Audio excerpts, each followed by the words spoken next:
Saya tidak akan menyinggung hal itu. Itu hak dia. Tapi saya ingin menjawab pertanyaan, siapakah orang yang menurut penilaian ahli tafsir yang berhak untuk menafsirkan? Nah, ini saya ada daftar di sini. Pertama, yang berhak memberikan tafsiran atau takwilan adalah satu, Quran. Jadi Quran ditafsirkan oleh Quran. Jelas ini. Jadi ayat-ayat Quran, untuk mengerti apa yang dimaksud dengan ayat ini kadang-kadang kita mendapati ayat yang menjelaskan tentang ayat tadi. Jadi Quran ditakwilkan oleh Quran. Ini sumber yang resmi, ini yang sudah tidak diragukan ini. Yang kedua, Nabi Muhammad SAW. Sudah jelas ini. Nabi yang paling kompeten, yang paling berhak untuk menafsirkan apa maksud. Memang beliau diutus memang untuk itu. Jadi diutus memang dengan tugas untuk menafsirkan, mentakwilkan dan menjelaskan arti dan maksud ayat-ayat Quran sesuai dengan tujuan Tuhan yang sebenarnya. Ini sudah tidak diragukan lagi buat orang beriman loh ini ya. Yang kedua, yang ketiga, sahabat Nabi. Di antara sahabat Nabi jangan digambarkan. Waktu Nabi meninggal, ya, itu sahabatnya ada yang memperkirakan sedikitnya 114.000.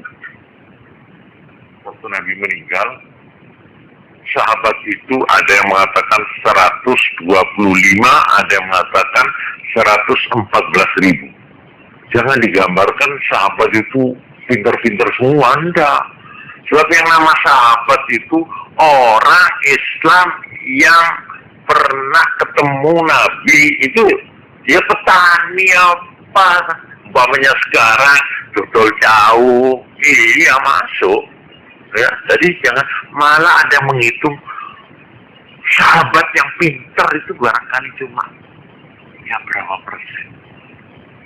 Ya kalau dari 114.000 ya, umpamanya yang pintar itu hanya 2.000, itu berapa persen?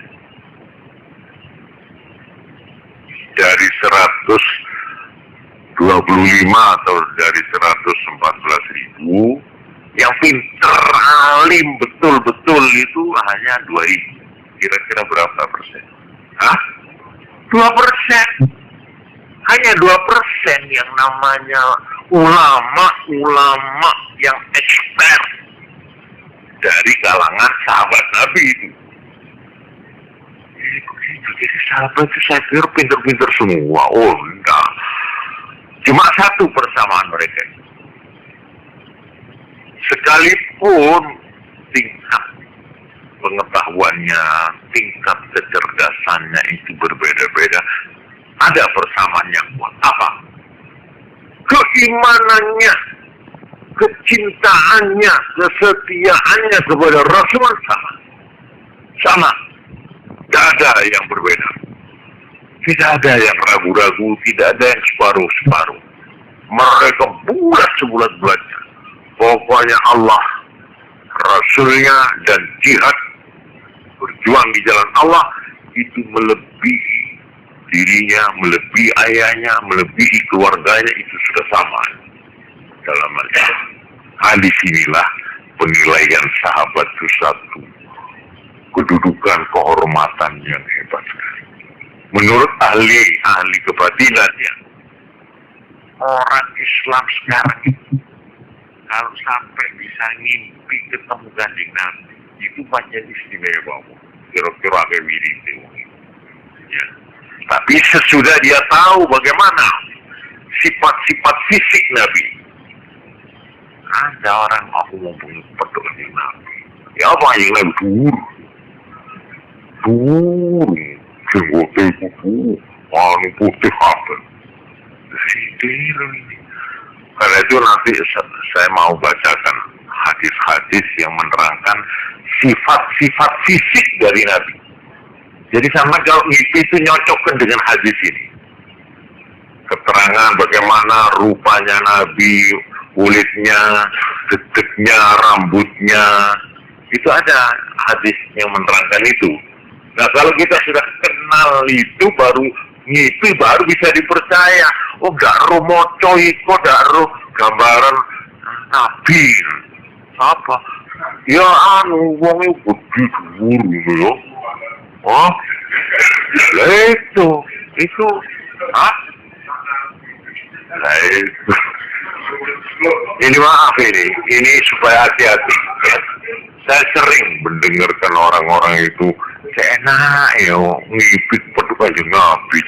Baru ditakoni, jajal aku takoni, Kanjeng Nabi nganggo berengas pondak.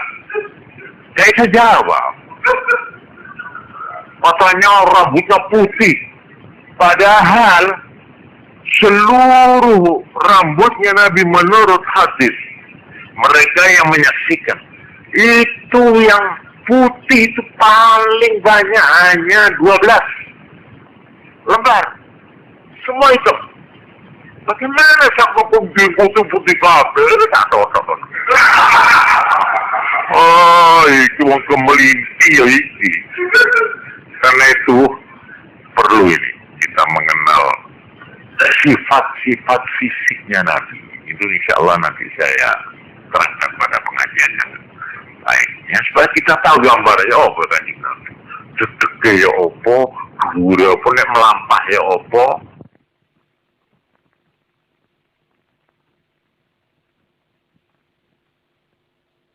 Melampah ya opo, nek guyu ya opo, supaya ada gambaran lah kita selalu. Baiklah, nah ini orang yang berhasil mimpi Nabi. Ya, itu termasuk orang yang top. Orang ini top. Top. Nah, sekarang saya tanya, lah gak mimpi, ini kumpul ya apa? Saben dino petuk, malah nyanding, yo salaman. Kira-kira pangkatnya diragukan kok enggak? Oh, itu dia. Ah, itu sahabat Nabi yang 114.000. Itu kehormatannya yang besar adalah kesempatan untuk ketemu, salaman, untuk ikut makan, ikut makmum. Ada kehormatan seperti itu, gitu loh. 2%. Oleh karena itu di dalam soal tafsir, ulama-ulama yang menjadi sandaran di dalam penafsiran Quran itu satu, Aisyah, ibunda Aisyah, istri Nabi. Itu, jadi kalau ini menurut keterangan Ibu Aisyah begini arti ayat ini. Nah, itu diambil sebagai pegangan. 2, Ibnu Abbas, Abdullah Ibnu Abbas. 3, tadi Ibnu Mas'ud, yang namanya juga Abdullah Ibnu Mas'ud. Terus ada lagi Abdullah yang ketiga, Abdullah Ibnu Umar. Nah, supaya jangan bingung kalau disebut ayahnya saja, Ibnu Abbas, Ibnu Mas'ud, Ibnu Umar. Namanya sama ini Abdullah. Jadi Abdullah sing endi lho. Abdullah sing endi? Akhir A, B, C ono sing ngono. Tapi ada lagi A. Tinggal sing deadlock lho. Wah, iku dak ilo iku. Tapi ada itu yang memang terpaksa. Ada yang begini, yang mana? Ada yang pekerjaannya, ini nama ini. Terus ada lagi Anas bin Malik. Ya, ini termasuk sahabat yang alim dalam tafsir. Terus sahabat Ubay bin Ka'ab. Ini perlunya sampean kalau mendengar ini tafsir keterangan siapa ini yang menerangkan begini. Oh, dari sahabat A, B, ini nama-nama ini gitu loh. Itu Ibnu Aisyah. Terus Ibnu Mas'ud, Ibnu siapa? Abbas, terus Ibnu Umar, terus Ubay Ibnu Ka'ab, terus Anas bin Malik, terus Zaid bin Thabit. Wah, ini sekretaris pribadi, asprinya Nabi. Penulis wahyu, selalu kemana ada wahyu, Zaid, aku terima wahyu. Tulis. Ini Zaid bin Thabit. Terus ada lagi Abdullah yang keempat. Ini memang jago ini. 4 Abdullah ini sampai disebut Al-Abadilah Al-Arba'ah. Abdullah yang 4 kesini. Nah, namanya sama ayahnya yang lain-lain. Yang satu tadi Ibnu Mas'ud, Ibnu Abbas, Umar. Terus ada lagi Ibnu Amr bin Al-As. Ini juga termasuk jago ini. Nah, inilah nama-nama dari ulama-ulama tafsir dari kalangan sahabat Nabi. Lalu dari muridnya sahabat, nah ini dinilai ulama-ulama tabi'in itu muridnya sahabat. Nama-nama ini: 1. Imam Hasan Bisri atau Hasan Basri. Ini memang jagoan segala-galanya, all round. Dia ahli wirid, dia ahli tafsir, ahli hadis, ahli hukum. Wah, ini kan apa itu, ngapain ini? Ya, Imam Hasan Bisri ini aulia, termasuk aulia besar. Terus Mujahid, yang kedua Imam Mujahid. Terus Sa'id Ibnu Jubair, ini tokoh-tokoh ya yang berhak bicara tentang tafsir. Ya, sama saja toh, seperti bidang ekonomi kan ada tokohnya, ini profesor ini doktor spesialisasi lah, gitulah. Ya itu kalau cuma siapa ini, sudahlah jangan tanya, pokoknya begitu, pokoknya ya apa? Harus tunjukin dulu buku apa yang saya menggunakan ini, pendapat siapa ini, aliran apa, dalam ekonomi, politik, apakah macam-macam itu. Tafsir juga, apalagi tafsir, jangan sembarangan. Wah, saya dapat tafsir ini, wah bagus ini. Siapa itu betul? Jangan tanya, pokoknya sudahlah, ini di majalah ini saya tahu. Apalagi majalah itu tidak bisa dijadikan pegangan. Saya teruskan. Alqamah, Ikrimah, ini nama-nama. Abdhahhak, Aqa, Qatadah, Muqatil, Muhammad bin Zaid, Ali bin Abi Talhah, Muhammad ibn Ka'ab, Zaid bin Aslam, Abu Abdurrahman As-Salami, dan sebagainya. Ini tokoh-tokoh berat. Ini representatif kalau menafsirkan, sebab beliau ini orang yang memang menekuni soal-soal ini. Nah, ini saya sekedar untuk menjelaskan tadi bahwa di antara ulama khalaf itu memakai apa tadi? Takwil tafsili, yaitu menafsirkan sesuatu ya dengan dikirut dengan takwil lain, tidak persis begini, cuma begini ini bagaimana? Begini. Nah, dia berani menentukan bahwa yang dimaksud tangan kekuasaan. Begitu itu yang berhak memberikan takwilan yang demikian itu orang-orang yang saya sebutkan tadi itu. Ini supaya kita itu terpelihara dari kesalahan, itu maksud saya itu. Jadi kita hati-hati di dalam membaca tafsir-tafsir. Terus saya di dalam hal ini langsung sebagai contoh ya. Banyak ayat-ayat umpamanya hadis. Inna quluba bani Adam baina asbu'aini min asabi'ir rahman. Ini betul-betul bingung kan. Hatinya manusia itu berada di antara dua jari dari jari-jarinya Tuhan. Coba. Enggak gemeter gitu ya. Jadi hatinya manusia itu berada di antara dua jarinya Tuhan. Jarinya kecil sebis-bis. Nah, ini kan bahaya ini. Ya, bisa merusak kepercayaan itu kalau kita nggak hati-hati. Nah, ini kita ikut. Kalau ikut aliran salaf, bagaimana? Ya sudahlah. Kamu jangan bicara. Mengatakan jari. Bagaimana?